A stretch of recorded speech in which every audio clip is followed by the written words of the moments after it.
Vivien, you've managed to buy yourself a private island. It's completely isolated. So once you're there, no one will be able to find you. Also, the family custom services you wanted are ready. They're all professionally trained to give you 100% love. The staff's respectful voice came over the phone, and Vivien just murmured a short acknowledgement. I'll head over after I wrap things up here in 30 days. She hung up, looking at herself in the mirror, clad in a pure white wedding dress that seemed almost dreamlike. The dress was studded with countless large diamonds, flaunting its extraordinary value. Miss Vivien, are you done trying on your wedding dress? Mr. Leo is waiting outside to see it. A small, polite voice from a store attendant pulled her thoughts back to the present. She paused for a moment, then replied, I'm ready. With her response, the attendant drew back the curtain, and Vivien turned to lock eyes with Leo, who was waiting outside. In that moment, she saw a flash of admiration in his eyes. Miss Vivien, you look stunning. He stood still for a moment, then stepped forward to embrace her, his voice tinged with emotion and a slight catch. 7 years. I'm finally going to marry you. How deeply must someone love to be moved to tears when finally marrying the one they love? While she was lost in thought, the attendant chimed in enthusiastically, Miss Vivien, Mr. Leo was personally involved in designing this wedding dress, and he personally sourced each diamond on it. Every single one on the auction market would be worth a fortune, and this dress alone has 99 of them. Most men get impatient waiting for their brides to be trying on dresses, but not Mr. Leo. He handles everything personally, never complaining even once. He really loves you, Vivien. Listening to the attendant listing Leo's efforts, Vivien couldn't help but look at him. His gaze toward her was always filled with love and gentleness, so different from the distant and unapproachable figure he was in the business world, according to the media. So, not only the world, but she was fooled too into thinking he really loved her. After trying on the dress, they left the bridal store together. He thoughtfully opened the car door for her, shielding her head with his hand to prevent it from hitting the car frame. After ensuring she was securely seated, he closed the door and got in the other side. As the car smoothly started moving, Alan began his report to Leo. Leo, the woman who tried sneaking into your bed has been dealt with. She won't appear in a city again. Leo scolded coldly, talk about this stuff privately, don't upset Vivien. He then carefully held her hand. Vivien, don't be mad. That woman didn't touch me. Her perfume did brush onto me, and I washed it off a dozen times before coming back.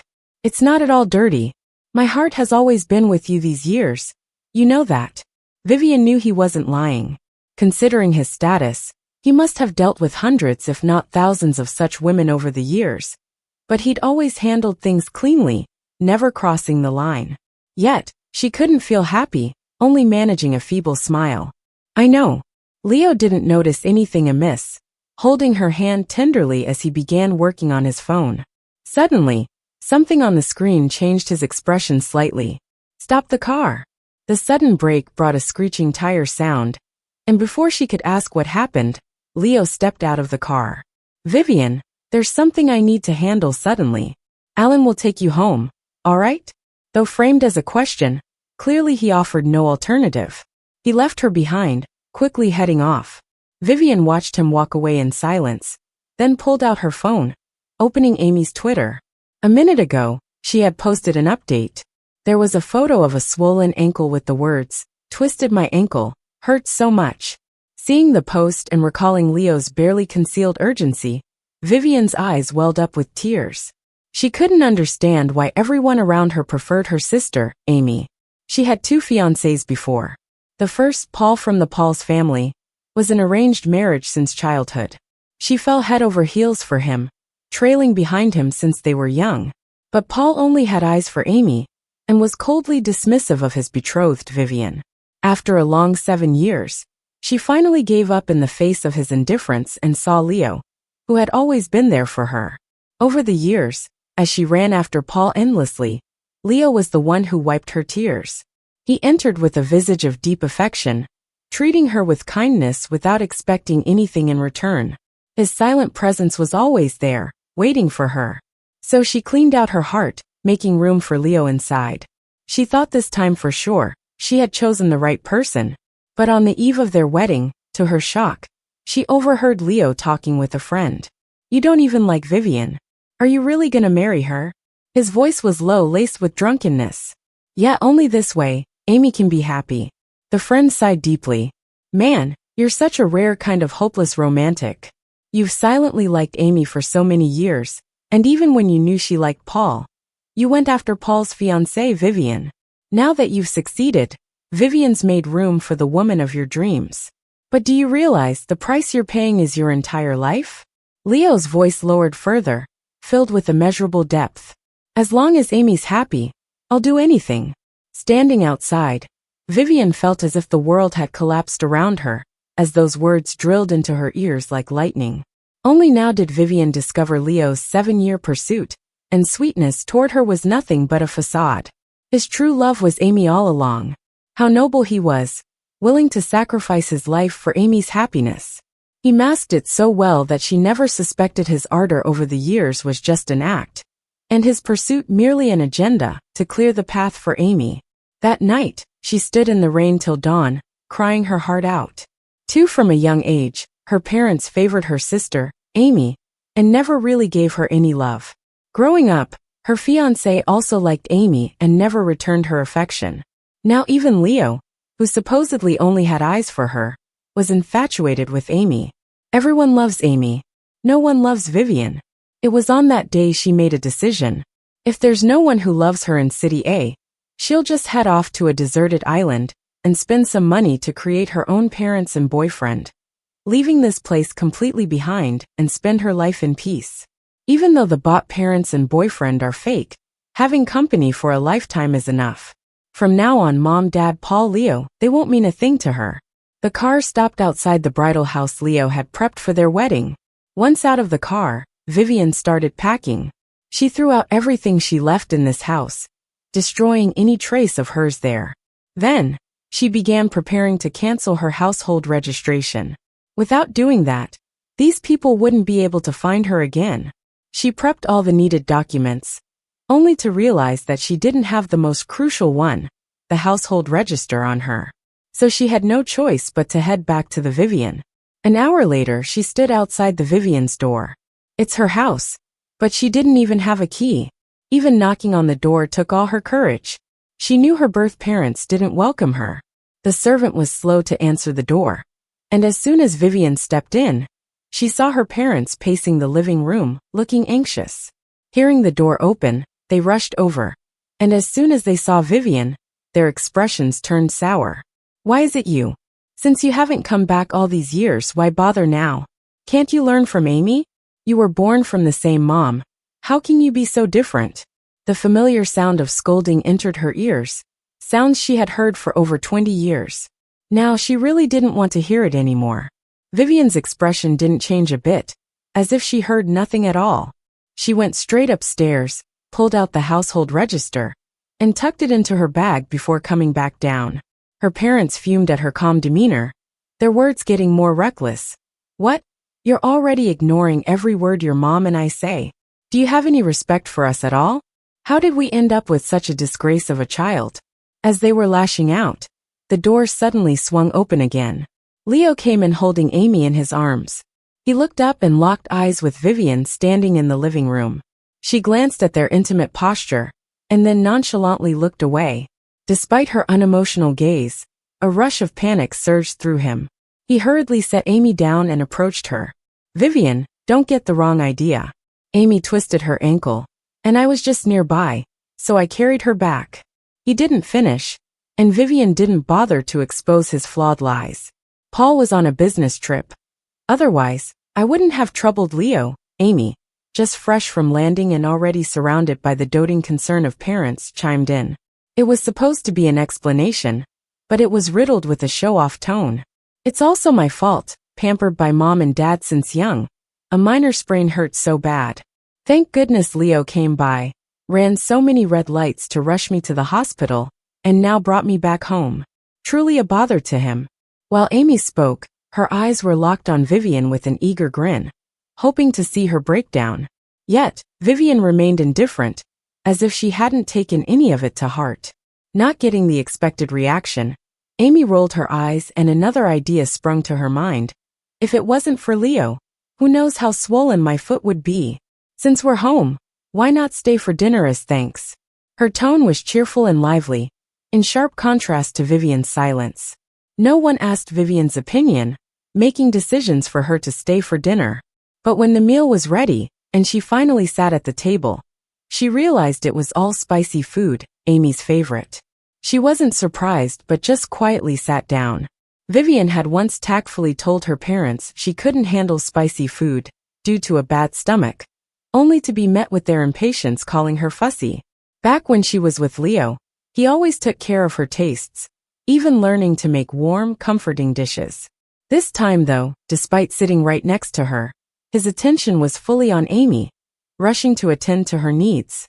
She suddenly recalled how he, although claiming to seek her out, always seemed to rest his gaze on Amy.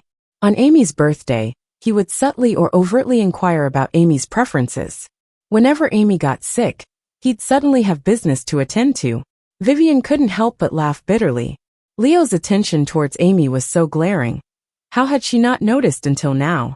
But even if he liked Amy, he shouldn't have used her as a tool, leading her on with a lifelong lie. It hurt more than Paul's blatant rejection. After the meal she barely ate. On the way back, the two were silent, her mind set on canceling her registration, while he replayed moments with Amy. Finally, Vivien broke the silence. I'm not going home. I'm heading somewhere else. Her voice snapped Leo back to reality. After fully processing her words, he quickly inquired with tenderness, Vivien, where are you going? I'll come with you. No need. Vivien shook her head, turning his offer down. Yet he held her hand, persistently saying, no, I can't just let you go alone. Unable to refuse, she let him accompany her. Without stating the destination outright, she simply opened the navigation for him to see. There weren't many cars on the road, and soon they were near their destination. Just as they were about to turn in, Leo's phone rang. As soon as the call connected, his mom's voice came through. Leo, Amy's wound is infected. She's running a fever. Can you take her to the hospital again? I'll be right there. He was about to turn the car around in a hurry when something caught his eye, making him hesitate and glance at Vivien next to him. Vivien. He opened his mouth, uncertain about how to continue. But before he could say more, she spoke up first. You go ahead. It's just a little further. I'll walk the rest of the way. With that, she opened the car door and got out. Seeing her already out of the car, his worry for Amy went out. He restarted the car and drove off. Watching the car fade into the traffic, Vivien stayed silent, swallowing her bitterness. Leo, just drive a little further. You'll find out I'm going to cancel my residency. You'll see signs that I'm leaving. But you won't, because you don't care. The paperwork to cancel her residency was quick. After finishing, Vivien took a cab back. Not long after, Leo came in carrying a box of cake, an apologetic look on his face. Vivien, you're going to marry me soon. Then it'll be me, you, and Amy as a family. That's why I've been paying a little extra attention to Amy. Don't misunderstand. I've courted you for so many years. You should know you're the only one in my heart. Vivien couldn't understand how he could act so convincingly. This cake shop is on the south side of town. It's a unique flavor, always busy, with 3-hour lines to buy a single piece. To please Amy, he went all out, fitting the image of devotion people talked about. But this devotion wasn't for her, it was for Amy. Vivien was tired, not in the mood to keep up the pretense. She shook her head, refusing to take the out he offered for the first time. I'm not feeling well. I'm going to rest. Without looking at his expression, she turned and went to her room. Leo paused, realized she was upset, but didn't dwell on it, assuming she was mad about his detour to see Amy. To cheer her up, he canceled all his work to take her on a date. They had a candlelit dinner, shopped for luxury items, and capped it off with a movie. As they settled in their seats, a group of girls entered the theater, with Amy in the center. His face didn't change, but Vivien noticed his distraction, his frequent glances at Amy. Halfway through the movie, Vivien looked at his unfocused gaze, realizing he hadn't watched any of it. She suddenly called his name. Leo. Huh. What is it, Vivien? He snapped back to attention. I'm not feeling well. Let's go. She said it lightly, as if she really was just unwell. He reluctantly glanced at Amy one more time, before getting up to leave with her. Just as they stepped outside the theater, chaos erupted. A surge of shouts and a crowd rushed out towards them. Fire! The theater's on fire!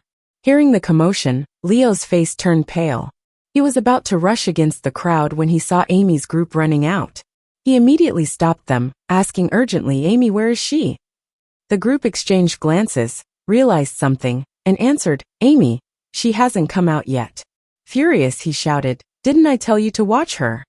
He didn't wait for their reply before dashing towards the burning theater. He hadn't gone far when a driver blocked his way. "Leo, the fire's too big.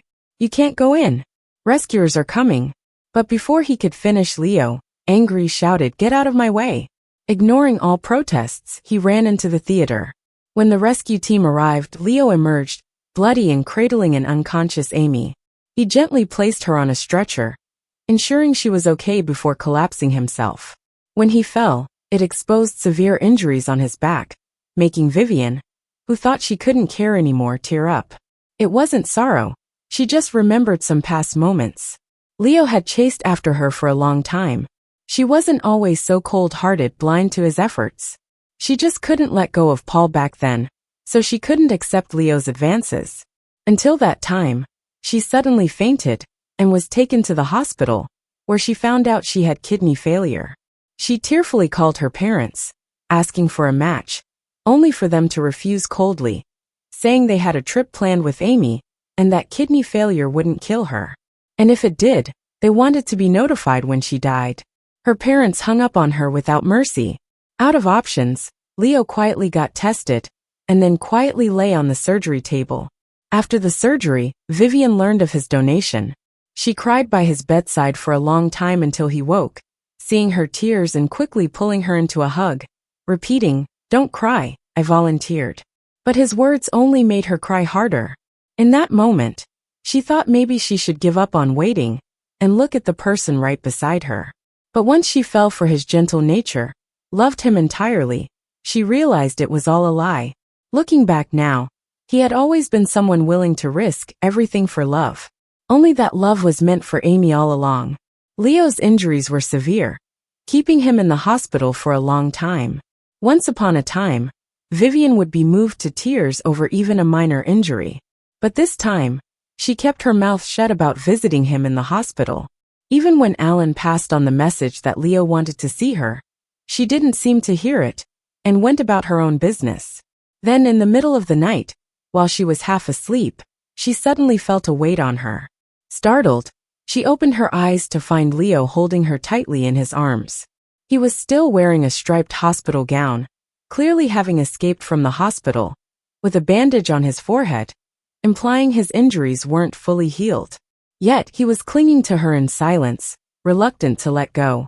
She struggled a bit, pushing him away before finally asking, "Why did you come back?" "I missed you," he said, his voice muffled as he buried his head into her neck. After a pause, he spoke again, sounding a bit sorry. "Didn't you hear the messages from Alan? Haven't you come to see me because I went to save Amy? I'm sorry, I was wrong. I shouldn't have left you to find someone else, but she's your sister. It was an urgent situation, so I looked for her. I promise, the only person I've ever loved is you. I just care a bit more about Amy, because she's your sister. There's no other reason. Please don't be mad at me, Vivien." Leo sounded so sincere. If Vivien didn't know who he truly loved, she might have believed him. He rushed back not out of concern for her feelings, but because he feared she might see his affection for Amy. He was worried their marriage might face new obstacles, leaving Amy's wishes unfulfilled. He didn't really need to keep up the act. Soon enough, none of them would be related to her at all. She planned to completely disappear from their world and live happily with the family she crafted for herself. Even if everything was fake, the real things never gave her any love. So what did it matter? "I'm not mad," Vivien looked at Leo, seriously explaining. After a pause, as if worried he wouldn't believe her, she added, "I've just been sick with a cold and didn't want to infect you." "How did you catch a cold? Did you get a chill? Is it serious?" He didn't seem to avoid her at all. Even took out his phone to do something, then offered, It's been a bit cold lately, hasn't it? I'll have some seasonal clothes sent over. He moved too quickly for Vivien to stop him. But then she thought whatever. If he wanted to buy them, he could. She wouldn't use them anyway, and could just leave them for the one he truly loved when she left. With that thought, she didn't dwell on it further. I'm fine. Just take care of yourself. You're not fully healed yet. Go back to the hospital. Though her words sounded worried, her face showed no emotion, like she was rushing him out. Leo felt a bit strange, but thought he was overthinking it. He got ready to leave, but noticed she didn't plan to go with him. Feeling a bit wronged, he said, "If you're not coming with me, then I'm not going." After a bit of a stalemate, she sighed and reluctantly got up to change clothes and go with him. At the hospital, Leo remembered she mentioned having a cold. He quickly found a doctor, and, hearing it wasn't serious, a bit of rest would do. He finally felt relieved. Since his injuries weren't healed yet, he stayed in the hospital a few more days. During this time, Leo clung to Vivien, following her everywhere. Even if she went to the bathroom, he'd wait nearby.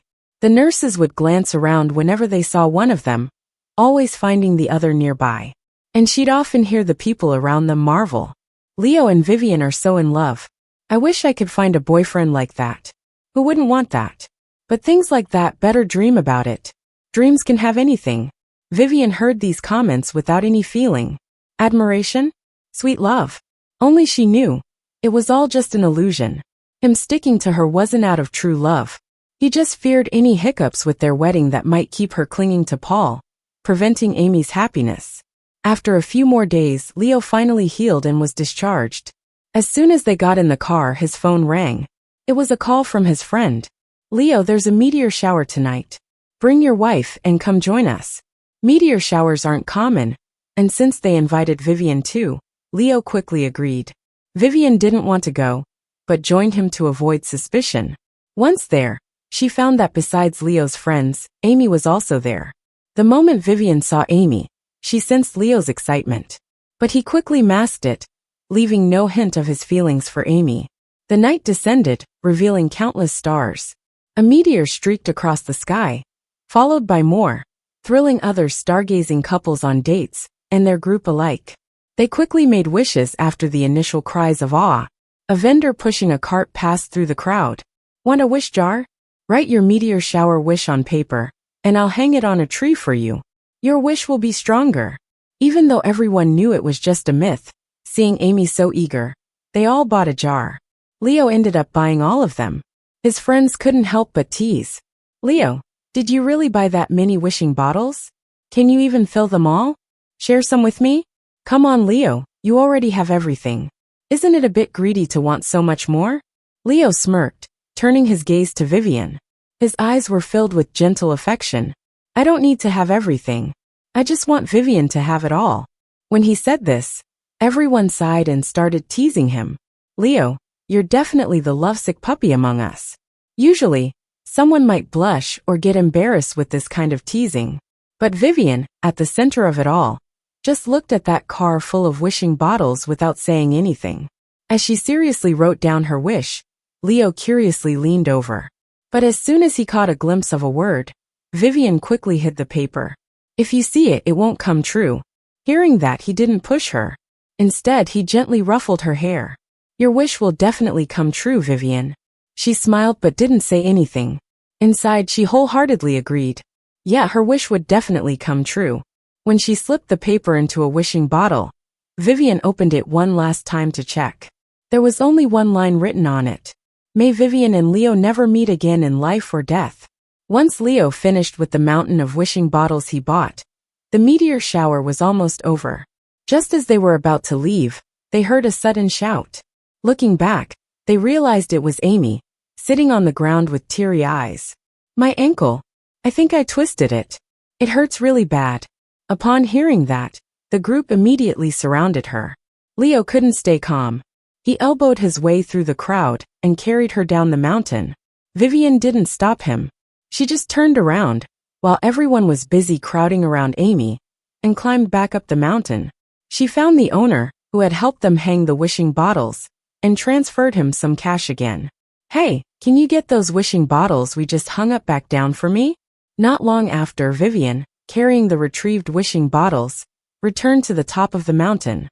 She found a random spot to sit down and started opening Leo's wishing bottles one by one. May Amy be joyful every year and victorious in every matter. May Amy have joy and victory, with endless possibilities ahead. May Amy experience a life full of happiness and no illness, meeting only kind-hearted people. May my beloved girl Amy be joyful and safe all her life. All 99 wishing bottles, each holding a wish for Amy. Every single paper only mentioned Amy. Not one was about her. Vivien's eyes welled up. Finally, she left the wishing bottles scattered on the ground and descended the mountain. As she reached the bottom, she saw Leo pacing back and forth restlessly. The moment he spotted her, he rushed over and enveloped her in an embrace. His voice was filled with relief. "Vivien, where did you go? I didn't see you come down the mountain. I'm so glad you're okay. Promise me you'll never leave my sight again." Looking at his worried expression, their friends surrounded them, teasing and persuading him. "There's only one way down the mountain. She must be fine," they said. Leo didn't believe it. It's true he was too worried to think straight. Vivien didn't know. But Leo almost cried when he thought you hadn't come down. Despite their efforts to convince her Leo cared about her, Vivien's gaze fixed on Amy in the back. Her foot was bandaged, and she seemed much calmer. Yet, listening to their words, her eyes carried an odd pride. That mocking smile seemed to scream she understood Leo's heart, like she was flaunting, "See, everyone says he likes you, but I am his priority." Vivien felt a wave of humiliation, but pushed it down fiercely. It didn't matter. Everything would end soon. Shortly after that day, it was Amy's birthday. Vivien's parents spared no effort. They rented a cruise ship to celebrate her birthday, and even invited Leo and Vivien to attend. They seemed to forget Vivien's birthday was the same day. She was used to it by now. But when they received the invitation, Leo hesitated to accept it. "It's your birthday that day too. Why don't we skip it?" Vivien noticed he wanted to go, but kept it together in front of her. She took in all of his hesitations and agreed. "It's fine if we go." He barely contained his happiness, wrapping her in his arms. But his words were full of apology. "I couldn't celebrate your birthday with you alone this year. I'll make it up to you next year." She let out a soft laugh at his promise. Next year? There won't be a next year. In just a few days, she'd disappear from their world for good. At the birthday party, Amy wore a new haute couture dress, surrounded by admirers, basking in the limelight. Paul, who had been abroad for work, finally returned, standing by Amy in a sharp suit, a perfect match. When it was time to give gifts, everyone presented meticulously prepared gifts. Vivien's parents and Paul, being closest to her, gave gifts that drew much attention. They didn't disappoint, offering expensive jewelry and a limited edition supercar. When it was Leo's turn, he presented a certificate. As people were puzzled, he opened it to reveal a stunning space nebula. "Amy, you have everything. After much thought, I believe this suits you best. From today, you can name this nebula." This gesture sparked astonishment within the crowd, accompanied by murmurs and comments. He even bought the right to name a nebula. Leo must have put in a lot of effort. I'd say, Leo's truly fallen for Amy. That's why he even prepared such a generous birthday gift for her sister. The awe and envy were endless. But only Vivien knew the truth. The thoughtful gift wasn't about familial love. It was because Amy was his real love. Not wanting to linger in the hall, she retreated to the deck for some air. The sea breeze played with her long hair, easing the weight she had held onto for so long. That's when Amy came over. She was standing behind me, her gaze full of disdain and sarcasm. But when she spoke, it was all about flaunting. "Sister, what should I do? It's not just Paul who likes me. It seems Leo has a crush on me too?" Vivien didn't get it. From childhood to now, Amy had stolen everything from her: their parents' favor, her friends, her crush, and now her fiancé. Why couldn't Amy leave her alone?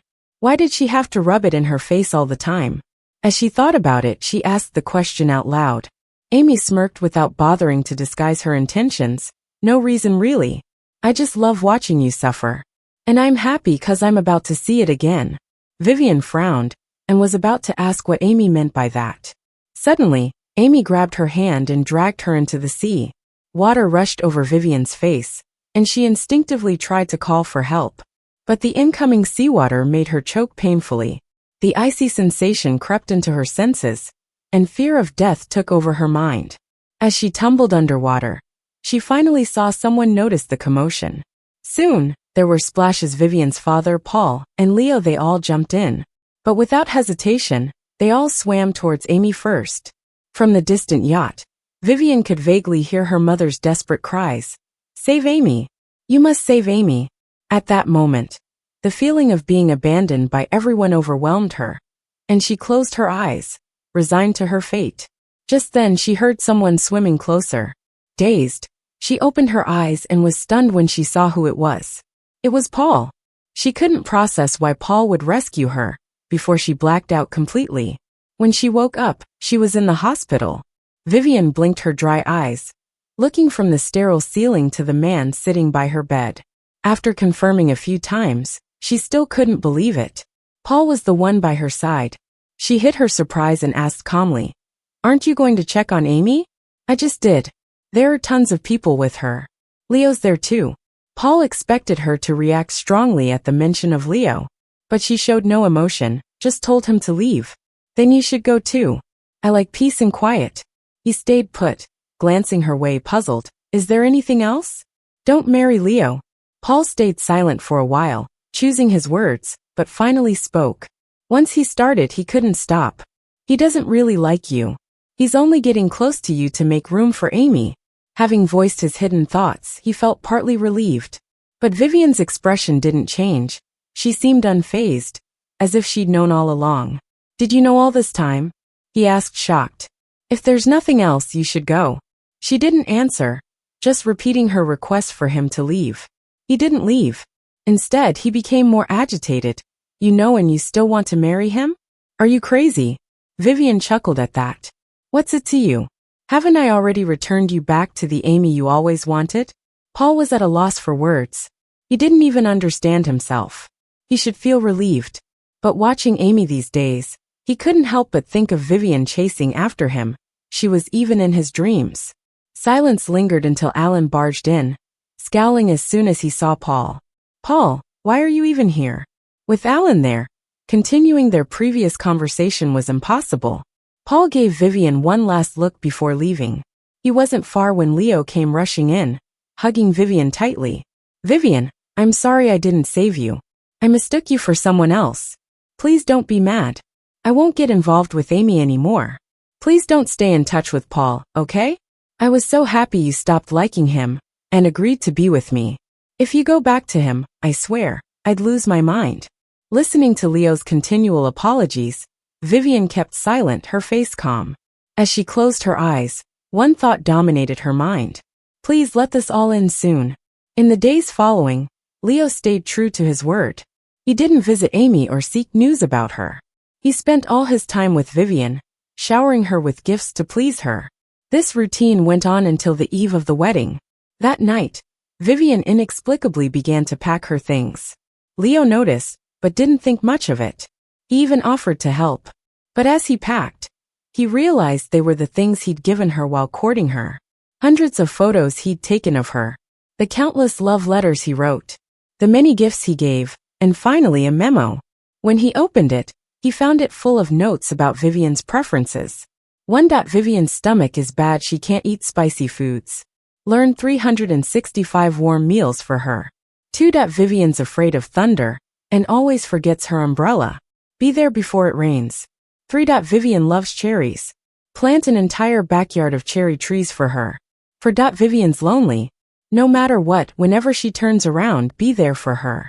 Leo read the packed memo out loud, line by line, and chuckled at the end. Vivien, you were so hard to win over, but I'm glad I kept trying. Vivien found herself a bit dazed looking at his earnest expression. He really did a lot to win her over. If she hadn't heard him say it herself, she might have found it hard to believe. This loving Leo probably thinks of someone else even when he's with her. But Leo didn't notice anything amiss. He hugged her and said, Vivien, I'm finally going to marry you. Tell me, once today's over you're mine, right? Vivien shook her head. No. From the moment you deceived me, it was destined that we couldn't be. Just then the butler walked in. It's almost time for the wedding. The groom and bride shouldn't be seeing each other before then, sir. You should head to the hotel. Leo stayed still, holding Vivien. I want to stay with Vivien. The butler looked concerned. Sir. But before he could say more, Leo's phone rang. Seeing who it was, Leo hesitated, then let go of Vivien, and walked away to take the call. When he returned, he had changed.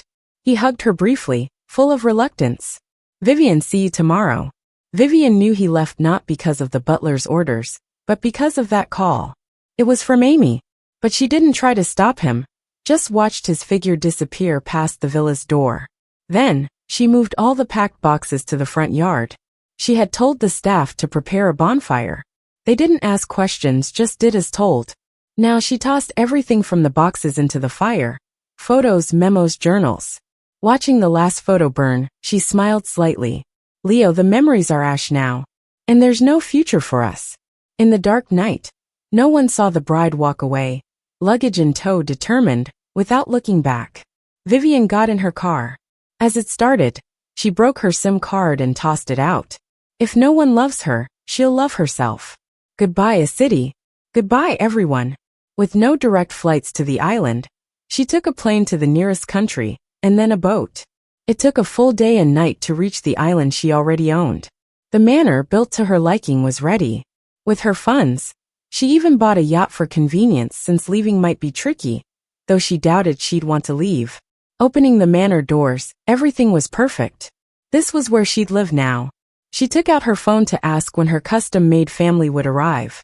Just then, the villa doors opened, and a handsome young man stepped out. Seeing her, he paused, then realized who she was, smiled, and gestured her in, calling to two others inside. We've been waiting for you, the employer. This is May, your custom mom. And this is George, your custom dad. He introduced the older, kind-looking woman beside him. The young man added, Hi, I'm Dustin, your custom boyfriend. Leo and Vivien's wedding was set at the grandest hotel in a city. The event was buzzing with anticipation. Big names were present for what was set to be the wedding of the century. But as the ceremony was about to start, someone rushed backstage and whispered frantically to Leo. The crowd couldn't hear, only see his face go from full of smiles to stone cold. He shooed the messenger away, trying to hide from the crowd's view. Leo, it's time. The bride isn't here yet. Should we check if there's an issue? Remembering the message from earlier, his heart pounded. A sense of unease had loomed since yesterday. He dialed the number he knew by heart, but after a long unanswered paneled beep, it got cut off. In that moment his heart sank. Not giving up, he tried again, only to reach a busy tone. He couldn't believe it. Was he blocked? He called the villa, and it got picked up after a few rings. Not bothering with formalities, he asked, Where's Vivien? Did she forget the time? Go remind her the wedding is starting. As he spoke, his voice faded, losing confidence. Vivien was never forgetful about time, and she blocked him. Still, he hoped for a different answer from the staff. On the other end of the phone, it sounded like chaos, as if they were sending people to look for her. But soon after, there was that broken-up voice again. Young master, we didn't find Vivien in the villa, but the maid found a burnt wedding dress and the ring you prepared for her in the garden. Once these words hit, Leo's mind went blank with a buzzing sound. He rushed to the stage, scanning the crowd below. Realizing Paul wasn't there either, he snapped. He frantically punched in Paul's number, his mind filled with just that one thought. Vivien ran away. Nothing else mattered as he dashed out of the banquet hall, leaving the gasps and chaos behind. Paul answered quickly, and as he heard Leo's breathless voice on the other end, he was confused. He was about to ask, but Leo's near-hysterical voice came through, Where are you? The bride didn't show. The groom left in the middle of the ceremony, and the wedding turned into chaos. Vivien's parents had to step up and calm things down eventually. Nobody saw it coming. This wedding, so anticipated by everyone, ended in such a chaotic manner. After sending the guests away, Vivien's parents found out through inquiries that she had absconded first, which led to this mess. They frowned at once. As expected, she's quite the troublemaker. Even doing this at her own wedding. It's embarrassing for us, the Vivien. Vivien's father had a dark look on his face. Her mother, however, thought another layer deep. She glanced at Amy, who was standing there with an innocent look, and felt uneasy. Vivien and Leo were doing fine, but now she ran? And Paul didn't even show up today. Didn't Vivien regret giving up on Paul, and maybe went back to entangle with him? Her curious guess, once said out loud, seemed more and more plausible as they thought about it. Immediately, her expression changed, and she hurried off to Paul's house. Strangely, a silent understanding swept over those in the know. They all believed Vivien absconded to find Paul. Thankfully, at that moment Paul wasn't home, avoiding a crowd outside his place. Paul didn't expect this either. Knowing Vivien was about to marry someone else today left him restless. It was worse knowing she understood why Leo approached her, yet chose to marry him anyway. Feeling down, he went to a club under Paul's name. Once inside a private room, he ordered a table full of drinks and started drinking alone. He didn't want to attend her wedding or see her walk down the aisle to someone else, whispering "I do." As he got drunk, Leo's phone rang, questioning his whereabouts. Why was Leo calling him all of a sudden? Without thinking, he blurted out an address. Just when he was about to ask a question, the line went dead. The hang-up was so swift that in his clouded mind, Paul thought maybe it was all just his imagination. He picked up his glass, pouring another full one, downing it in one shot. The thought of breaking off the engagement with Amy grew stronger the more he drank.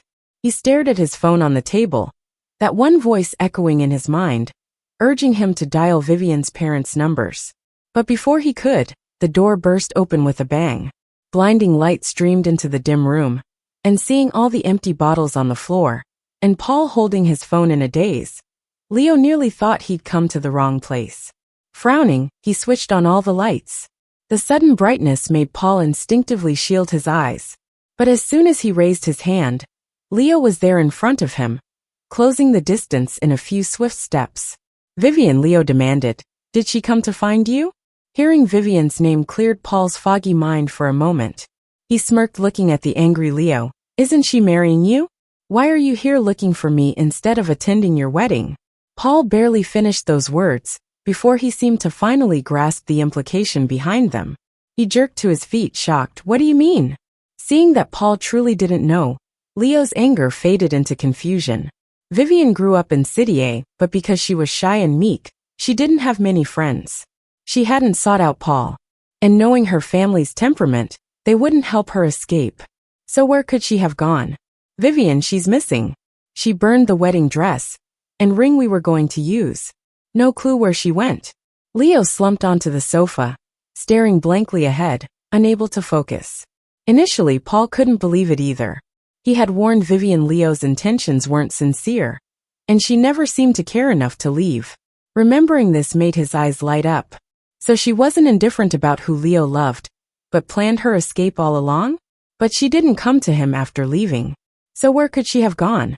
Paul got lost in his thoughts, unaware his sudden silence caught Leo's attention, until his collar was suddenly grabbed, bringing Leo's face up close. He squinted, radiating a dangerous aura. When he spoke, his voice was ice cold. "Do you know where she is?" The question sobered Paul completely. He curved his lips into a malicious grin. "I don't know where she is, but I know why she ran." Leo paused, his grip loosening as he instinctively asked, "Why?" After all, he was clueless about Vivien's true feelings. He assumed her escape was for Paul. Yet reality suggested otherwise. Frustrated, jealousy brewed inside him. How could Paul know why Vivien ran and he didn't? But when he opened his mouth, the answer Leo got hit him like a ton of bricks. "Do you remember the day she woke up after falling into the sea? Can you guess what she and I talked about when we were alone?" Looking at Paul's expression, it was like he could hear his own heart pounding. Anxiety and restlessness tangled inside him. Finally, in a state of panic, he turned and sprinted, trying to escape. He was kind of scared to hear that answer. But Leo couldn't outrun Paul's voice. Seeing that Leo wanted to flee, Paul didn't hold back anymore, going straight for the heart. "I told her that you didn't get close to her out of love, but because you have another motive. I said the person you really love is Amy, and marrying her was just a way to make room for Amy." Now guess what her reaction was after I told her that? The last sentence was a question, but clearly, Paul wasn't expecting an answer. Instead, he answered it himself. She wasn't surprised, upset, or in disbelief. Before I told her, she already knew. At the time, seeing her not react, I thought she loved you so much that she didn't care you were using her. I was jealous of you then. But now I see I was wrong. She wasn't just not caring. She was just waiting for the right time to hit you hardest. As Paul's last words fell, Leo had already disappeared beyond the private room door, seemingly not having heard him. But while Paul stood watching Leo hurriedly head downstairs, that retreating figure said it all. Paul felt a strange sense of satisfaction. He wasn't the only one who had wronged Vivien. So why should he be the only one to suffer? Compared to Leo, at least his actions weren't so despicable. Paul glanced around the messy room, called someone to clean up, and left the club. The cool night air brushed against his face, and he let out a long breath. He looked at the number he'd been about to dial before Leo showed up, turned off the phone screen, and hailed a cab. Given the mess of a cancelled wedding, if he guessed right, Vivien's parents and Amy were likely at Paul's house right now. Those people, with their guesses about Vivien, weren't much better than Leo. 15 minutes later, he pushed open Paul's front door, seeing Vivien's family neatly sitting on the living room couch. He gave a smirk. As expected, he wasn't wrong. At the sound of the door, Vivien's family's eyes immediately shifted to him. Seeing he came back alone, they looked past him, still hopeful in finding a trace of Vivien. She didn't come to see me. He shrugged and spoke. But Paul's words didn't earn their trust. Vivien's dad frowned, showing disapproval. If she won't find you, where else will she go? She's got no friends in this city, and now she's causing such a scene. Vivien's mom echoed her husband's sentiments with bitterness, seeming more like a foe than family to an outsider. Besides fighting Amy for attention, what's she good for? Paul, I know you're kind, but you don't need to cover for her. Amy leaned against Vivien's mom, staring directly at Paul with a smile that didn't reach her eyes. She didn't understand why Paul suddenly wanted to support Vivien, but she knew she had to act, or else Paul's heart might really shift. Paul, marriage isn't child's play. Since your sister agreed to marry Leo, how can she throw a tantrum during the wedding? If you know where she is, you better tell us. We can't let her keep acting foolishly, can we? Looking at these three acting like united enemies against him, Paul felt dazed. Were they really Vivien's family? Now she's missing, and none of them are worried about her safety. All they do is blame her. It's laughable he never noticed before. Did Vivien really grow up in such an environment for over 20 years? How much hurt had she accumulated? He didn't know, but right then, he didn't want to be an accomplice anymore. Sir, ma'am, I really don't know where she is now, but there is one thing I do want to discuss with you. Seeing their eyes turn to him, he cleared his throat and finally said the words he'd prepared. Sir, ma'am, I want to break the engagement with Amy. The room fell silent at his words. No one expected Paul, who insisted on breaking it off with Vivien to marry Amy, to suddenly ask for a breakup. Amy blinked back tears, unable to understand why after just stepping outside for a bit, he'd return saying such things. Instinctively, she placed the blame on Vivien, who was nowhere to be found. Paul, did my sister say something to you? But Paul interrupted her, frowning. His eyes were full of confusion. As far as I recall, I just told you Vivien didn't come to see me. And even if she did, what could she tell me? Seeing Paul's aggressive stance contrasting with Amy's pale lips and tear-bright eyes, Vivien's parents grew unhappy and tried to comfort Amy. Vincent's parents had been watching from the sidelines, and they finally caught on to what their son had said. They quickly jumped in to smooth things over, saying, "What are you talking about, son? You can't joke about stuff like this. Marriage isn't a game you can quit on a whim." "Yeah, Ben, apologize to your uncle and aunt," they urged. And turning to Tom, they noted, "Look at how you've scared them." Hearing what May's mom said, Vivien's parents finally relaxed a little. But remembering what Paul had just said, they couldn't help but sneer. Vivien's character wasn't exactly top tier in their eyes. She was always arguing or trying to take things from Amy, showing none of that big sisterly grace. Vivien's parents kept complaining, but it didn't really resonate with Paul. He just found it all ridiculous. No wonder Vivien wanted to leave on her own. With parents like that, a sister like Amy, and a fiancé like Paul, anyone would want to run away. Maybe that's for the best. Let Vivien shine on her own. 5 years later, After 5 years of keeping her island private, Vivien finally opened it up for visitors. Of course, it wasn't called No Man's Land anymore. After lots of thought, Vivien named it Reunion. Life is a series of meetings and partings, so let's enjoy the moments we're together. Saying goodbye to her troubled past and meeting the right crowd again made this name feel just right. The island's stunning environment caught the eye of a director touring nearby. After months of negotiation, Vivien finally agreed to let them film there. Vivien had one condition: no disrupting the island's habitat, and no filming her family without permission. The director eagerly agreed to the first request, but was stumped by the second. Their show planned to livestream its premiere, and then release edited versions. There were bound to be slip-ups. In the end, they compromised. The director promised they'd avoid filming Vivien's family during live broadcasts, and any accidental footage would be pixelated. Later edits would cut them out entirely. Vivien didn't fuss over brief appearances.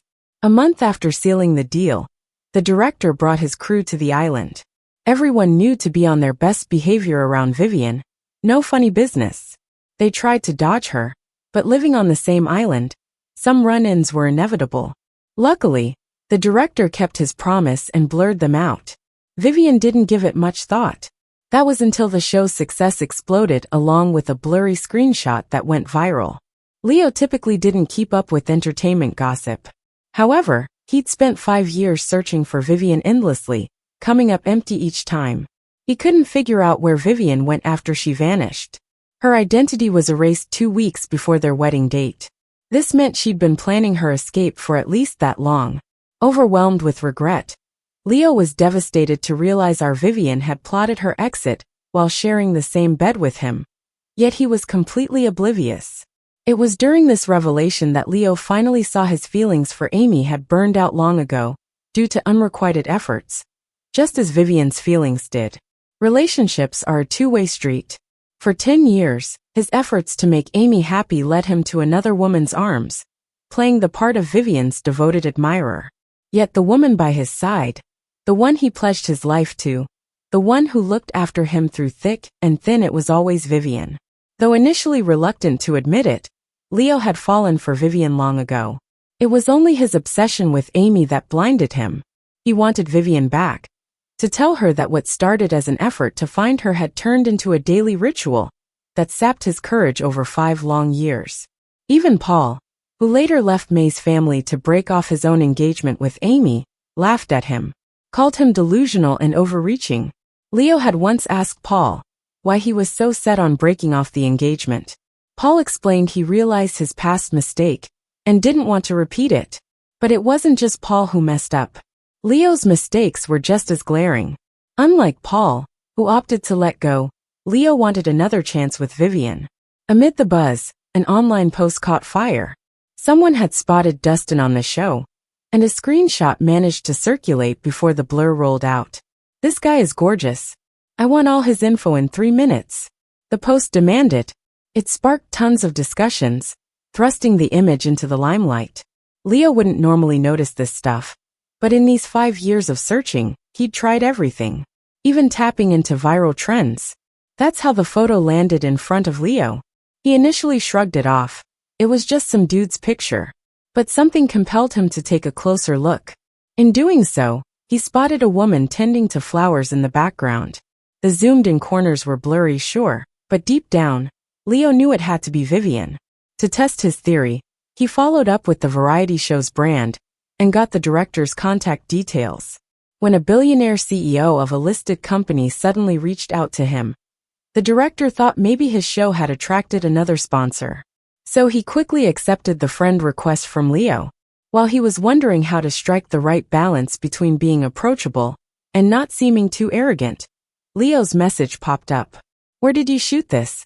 Along with the message came the popular screenshot circulating online. Seeing someone was digging for info about the island owner, the director hesitated. If he told the truth, he might actually get in good with the CEO. But considering the island was private, spilling the beans could get their whole crew booted off the island. The island owner was already a bit ticked about the photo going viral. So the director painfully turned Leo down. "Sorry, we've spoken with the owner. and I can't disclose personal info. He couldn't bring himself to delete Leo though. After some back and forth internally, he just set his phone aside and let it go. Seeing the director tight-lipped about any connections, Leo wasn't disheartened. He was actually more convinced it was Vivien. Paul was on the same page but moved even faster. Even before the show aired, they'd mentioned filming on a private island. After watching some aired segments, Paul focused on a particular area. He immediately flew to North America, photo in hand, to ask around countries known for selling islands. Before long, he zeroed in on Vivien's private island. He sailed to the shore, but didn't actually disembark, choosing instead to wait quietly on the boat. Initially, Vivien didn't think much of it. Supply deliveries to the island were scheduled, so she assumed it was just that. Bringing Dustin along, she rushed to the shore only to find Paul standing silently on the deck. Vivien. She turned to leave but was stopped by her name spoken so softly, yet with layered meaning. She didn't turn back, nor did she leave, just waited in silence to hear more. They hadn't had a proper conversation in ages. Paul seemingly unfazed by her demeanor, content just seeing her. But if he could find her, so could Leo. Clearing his throat, Paul got serious. I've got 2 things to tell you. Amy and I called off the engagement, and Leo might come here too. Vivien, do you want to go home? She turned puzzled. What's your engagement got to do with me? This retort hit Paul hard. Trying to explain, she'd already turned away, ignoring his other question. Home. When she heard that, Vivien found it laughable. This was her home now, where else could she go? As for Leo, as long as he didn't step onto her island, she couldn't care less if he went to Mars. Taking Dustin's hand, she headed back inland without a backward glance. Paul recognized the person right from that viral photo. Seeing their naturally clasped hands, a tingling regret hit him. She'd truly moved on these past 5 years, didn't need them anymore. Not that she ever did really. When she needed them most, they'd never been around. The island wasn't complex. From the boat, he could see the guests filming on one side and the opposite villa. Clearly, filming avoided that area. It made sense that the photo leak was just a fluke. Watching Vivien head back, the manor gates opened, and a middle-aged couple emerged, warm and kind. As the 4 stood together, they seemed like a real family. Vivien, I wish you happiness, he muttered, signaling the boat to start up again, slowly leaving the island, disappearing along the horizon. On the island, it was the final day of filming. After today, life would return to its usual quiet. Both Vivien and May and George felt relieved. Though they didn't mind engaging with others, they weren't fans of being on camera, especially after the Dustin incident with the screenshot. It made them more cautious, filming mainly isolated areas. Even so, they breathed a sigh of relief when the crew finally departed. Vivien also sighed, resolving not to accept more such projects in the future. Vivien, come in, lunch is ready, May called, smiling warmly in her apron. Behind her was George, also grinning. May made your favorite sweet and sour ribs today. Dig in before it gets cold. Over 5 years, Vivien and the couple grew naturally close. May and George always wanted kids but couldn't, so they embraced Vivien as their own. She reciprocated with genuine warmth. Their bond only deepened knowing she was a kind soul, respectful and gentle. She, who had no parents, fit in perfectly. They genuinely believed they were meant to be a family. They wanted children, she needed a family. Everything lined up just right. The dinner table was a happy place. Dustin sat next to Vivien, thoughtfully serving her food and peeling shrimp for her. The island had lots of seafood, but Vivien found it a hassle and wasn't really into it. Dustin eventually figured out she only liked it if someone else handled the prep, so he naturally took over. After they were full, Vivien went off to watch a variety show's recording. It was the last day, and the crew surprisingly didn't give the guests a hard time. Everyone was laughing and joking around. It was lively. She thought about how, besides the supply deliveries, the island hadn't had many visitors in the past 5 years. Since it was a private island, if she didn't allow it, people couldn't just show up. It had been a while since she had seen it this lively. While she was lost in her thoughts, Dustin came over with a fruit platter. He noticed her staring blankly in that direction, so he offered the platter to her and sat on the ground right beside her, without a care for chairs. Here. Vivien didn't take it. She was sitting casually. Holding a plate without a table was inconvenient, so she simply didn't want it. She just opened her mouth slightly, looking at him. Understanding her gesture, Dustin chuckled, skewered a piece of fruit with a toothpick, and fed it to her. She was happy to eat it. Before, she didn't have the luxury to act spoiled, and was used to putting others first. Here she was the focus. With May and Dustin treating her sincerely, she allowed herself to become lazier. And she liked it that way. When Leo came looking for her, he didn't come alone. Vivien's parents and Amy came along too. Over the years, Vivien's family had a rough time. Paul had started his own venture, and once successful, the first thing he did was compete with Vivien's family. They hoped to secure their position through marriage alliances, but Amy was spoiled and capricious. After Paul broke off their engagement, she caused a racket daily at home. They loved their youngest daughter too much to send her into a marriage of convenience. Meanwhile, the elder daughter had 2 failed marriages and then disappeared after erasing all traces of herself. They didn't even know where to start looking. If it weren't for Leo's lead, they'd still be clueless about their ungrateful daughter's whereabouts. Vivien's parents quietly resolved to scold her when they saw her. They heard she even bought an island and lived lavishly, without helping her parents. Unhappy expressions surfaced on their faces even before reaching the island. Seeing the understated luxury of the island's estate made them more indignant.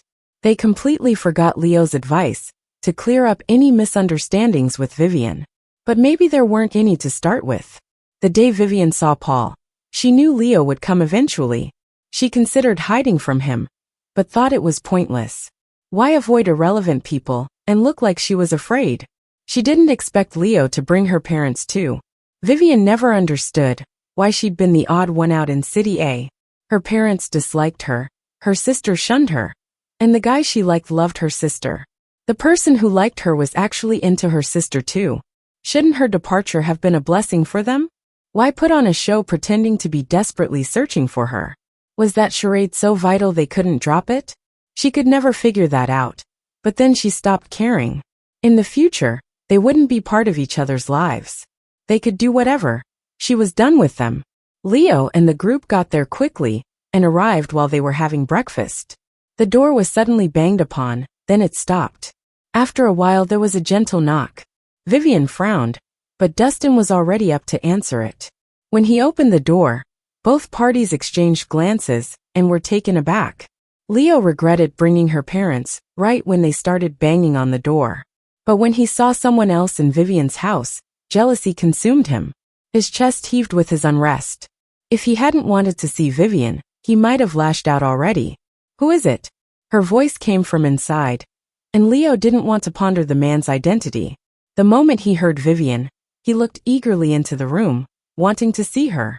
But as soon as Vivien's voice was heard, her parents next to Leo started shouting, "Not caring for decorum, you ungrateful girl.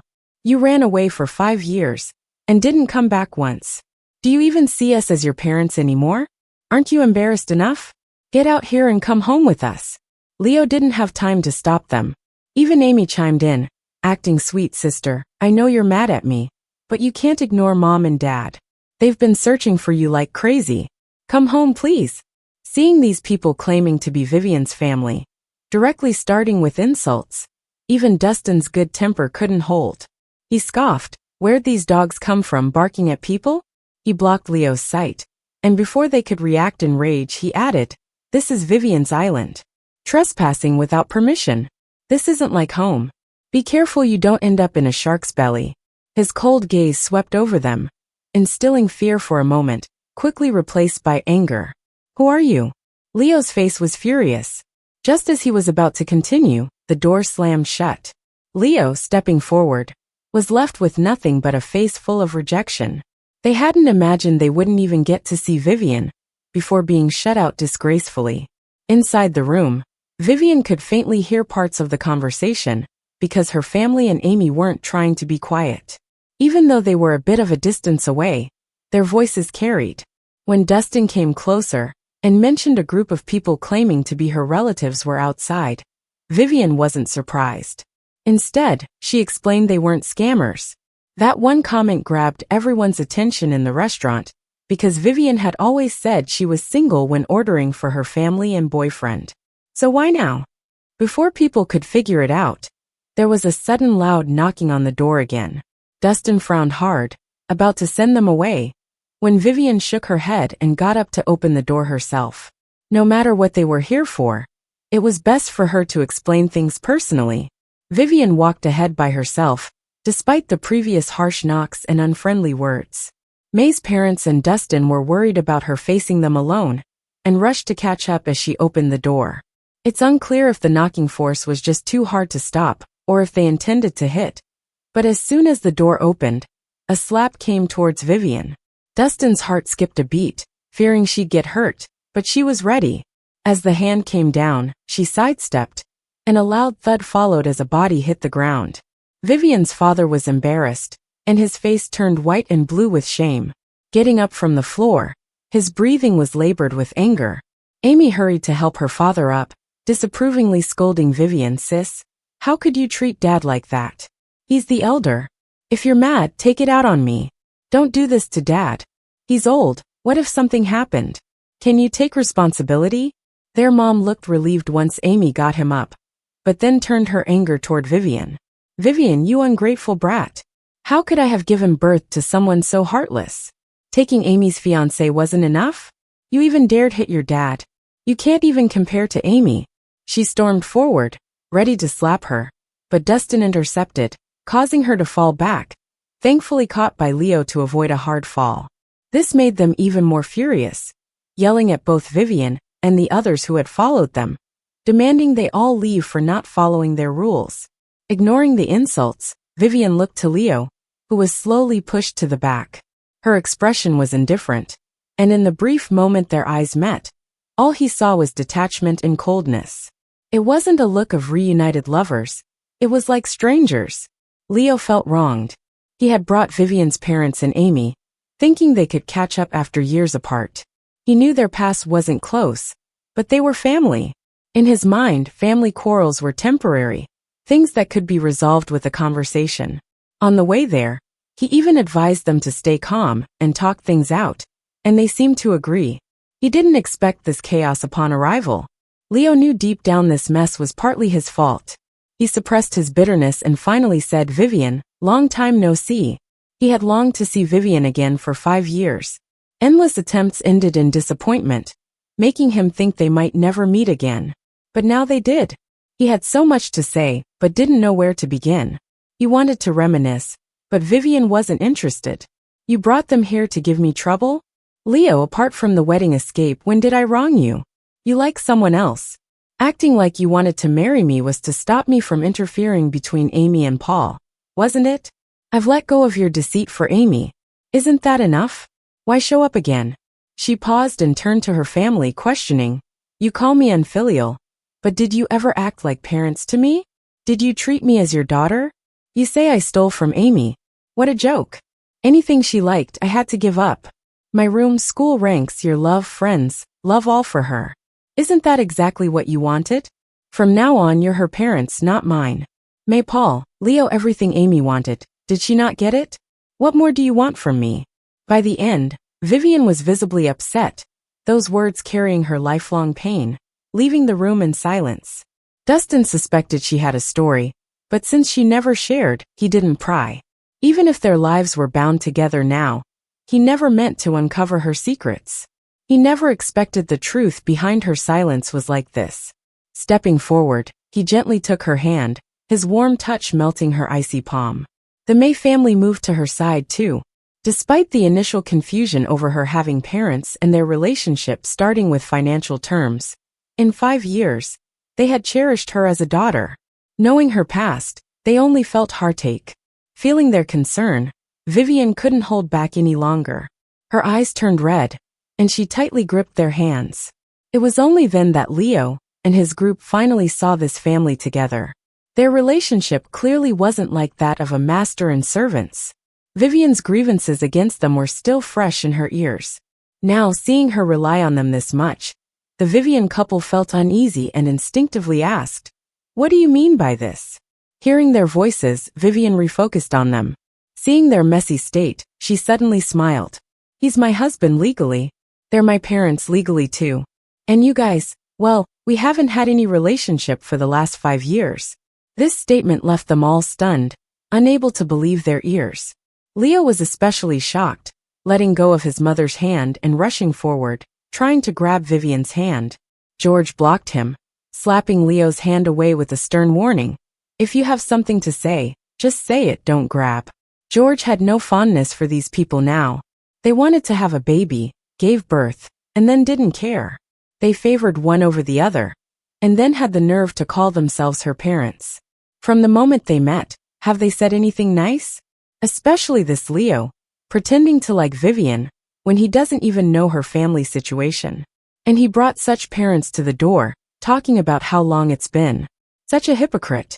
George used a lot of force, making Leo's wrist hurt badly. Leo grit his teeth to not cry out. He might endure the physical pain, but the emotional pain was too much. He didn't dare get closer, only pleading with her from a distance behind George. Vivien, it's not like that. I actually liked you even before you left. I was just too slow to realize it.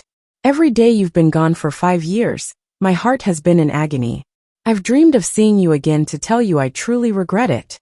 Can you give me another chance? Watching his heartbroken performance, Vivien felt nothing. She silently watched his act, calculating how sincere he was being. Given his acting skills, he could once pretend a deep love for her, while actually loving someone else. Who's to say he's honest now? Seeing her silent, Leo noticed her holding Dustin's hand tightly.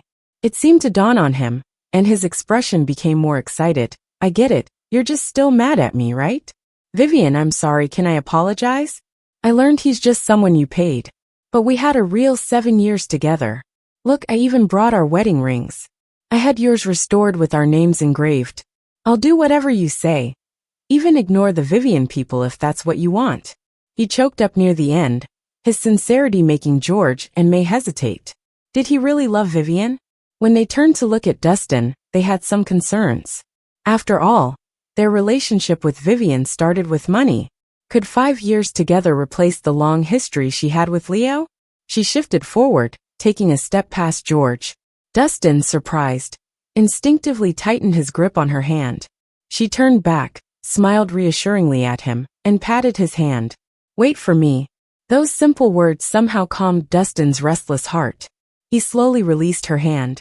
Seeing her walk towards him, Leo couldn't help but feel joyful. But before he could bask in that joy, her words stopped him cold. Leo, why should I forgive you? I was almost over the past. Why did you come for me? You just want Amy to marry Paul, right? I'm here. If she can't control her man, what's it got to do with me? Please. Maybe you should beg me instead. After talking to Leo, Vivien turned her gaze to the Vivien 3. After several failed attempts to speak, she sighed. In the end, these were the people she shared blood with. She couldn't speak harshly to the ones who raised her, nor did she wish to argue. They'd just hear only what they wanted to anyway. Arguing would be a waste of energy. Mom, Dad, this is the last time I'll call you that. You never truly treated me as your daughter. In the future, just think of Amy as your only child. Her tone remained calm, cutting ties as if it was nothing more than a simple greeting. This only made her parents shake with fear. Ungrateful. Ungrateful. Her father stammered, pointing a shaking finger at Vivien. Her mother stood frozen, as if never expecting their usually obedient daughter to sever ties like this. Disbelief filled her eyes, but panic surpassed anger. We're your parents. We raised you. And now you're just disowning us like that? Surprisingly, the calmest among them was little Amy, probably because dissolving ties had the least impact on her. She sneered, Sister, do you really think this scares Mom and Dad? Throwing a fit won't get you any more attention. Amy thought Vivien was joking about severing ties. She glanced coyly at Leo, whining, Leo, isn't this too much? Do something. Lost in their own world, she didn't notice Vivien had already taken out her phone to call. Owning a private island, of course she'd hire security for unwanted guests. They're usually unneeded, but, well, today was as good a time as any to put them to use. The security guards showed up real quick, and since we're in North America, they even had guns. As soon as the sound of a gun being cocked echoed, The four of them were finally stunned to see Vivien was serious about cutting all ties with them. Vivien's parents scrambled up, helped by Amy and Leo, and boarded the same boat they came on. As they left the island, Amy turned to complain to Vivien's parents, but saw them staring back at the island, lost in thought. The words stuck in her throat. She looked at Leo for his reaction, only to feel even more crushed. It wasn't just Vivien's parents who were reluctant to leave. Leo was staring longingly at the island, eyes full of more regret and sadness than Vivien's parents. Ugh! Realizing this, Amy let out an anguished scream, catching everyone's attention. Normally, Vivien's parents would soften when they saw her like this, gently asking what was wrong and then cursing Vivien with her. But this time, their reaction was totally different. Smack! The stinging pain spread across her cheek with the sharp slap. In disbelief, tears of grievance barely forming, Vivien's father's voice broke through with irritation. Crying, always crying. Your sister has given so much to you from childhood to now, and because of you, she disowns us as her parents. What more do you want? Vivien's mother didn't raise a hand, but her eyes were full of disappointment. Amy, why can't you just learn to be mature? The words were painfully familiar, though before, they were always directed at Vivien. And usually Leo, who couldn't stand to see her suffer at all, just watched coldly this time, not uttering a word in her defense. Amy was utterly perplexed. How could just one meeting with Vivien change them all so much? Before she could figure it out, the boat had already left the island entirely. Meanwhile, after the security guards removed the people from the island, they departed in their own boats. Once everyone dispersed, Paul, who had come alone in his small boat, was left standing out. Vivien, can I come up? Dustin remembered him. He'd been here not long ago. Though Vivien didn't exactly welcome Paul warmly, her attitude was far better than the people who were just kicked out, making Dustin a bit wary. So many people had been visiting Vivien lately, he had to be careful. He didn't want anyone sneaking in and stealing her away. Vivien was amused by Dustin's cautiousness, chuckled a couple times, then stopped when she noticed how red his ears were. She traced her finger in his palm for comfort. You can head back. I'll talk to him alone. Dustin left, looking back with every few steps. His reluctant departure made her smile. She didn't mind his at all. Watching them get along so well, Paul kept his face neutral, but his heart sank. When she finally turned to him, he forced a bitter smile. Vivien. Vivien tilted her head, watching Paul take off his shoes and socks, roll up his pants and step barefoot onto the cold riverbank. She didn't stop him, just looked on with curiosity. Why are you here again? Her attitude was completely different from when she was with Dustin. Am I not welcome, Vivien? I just really wanted to see you. She didn't stop him from coming onto the island. Paul felt a bit better, thinking at least he ranked higher in her heart than Vivien's parents or Leo. Seeing her looking back, her gaze following Dustin's back, he hesitated before adding, just as a friend. Actually, I don't want to be friends with you all. She still didn't look at him, eyes distant, her voice even-toned, revealing no emotion. Paul stayed silent, letting her finish her thought. But alright, I don't dislike you as much. After all, back then, you just didn't like me. Liking someone doesn't mean you need a response. It was his own fault for holding on. And besides, whatever his intentions were later on, at least he never did anything to hurt her. He even saved her life once. I have a new life now, new parents, a new lover. Their lives will only have me, and I like that. I don't want to be disturbed. Vivien finally turned to look him in the eyes. He cast his gaze down, unable to speak, wearing a slightly pitiful look. Her next words got stuck in her throat. She couldn't say anything more. Sighing, she gave in. Fine. You're welcome to visit, but only you. With that, she waved him off, not sticking around, implying he was free to stay or go. There was no deep grudge, just old emotional tangles. Her heart, once scarred, had long since healed over time, ready for new beginnings. Why cling to the past? She was happy now, and that was enough. The glow of the setting sun spread across the ocean, and she ran forward, feet kicking up the sand and stones. Dustin! With her shout, Dustin turned from a distance, his face breaking into a big smile. He reached out, catching her firmly as she leaped into his arms. From afar, Paul watched, meeting Dustin's challenging eyes, and he scoffed. Had he not made the wrong choices, Dustin wouldn't be here. If he had chosen better, she would be running into his arms now. But alas, there is no what if in this world. The end.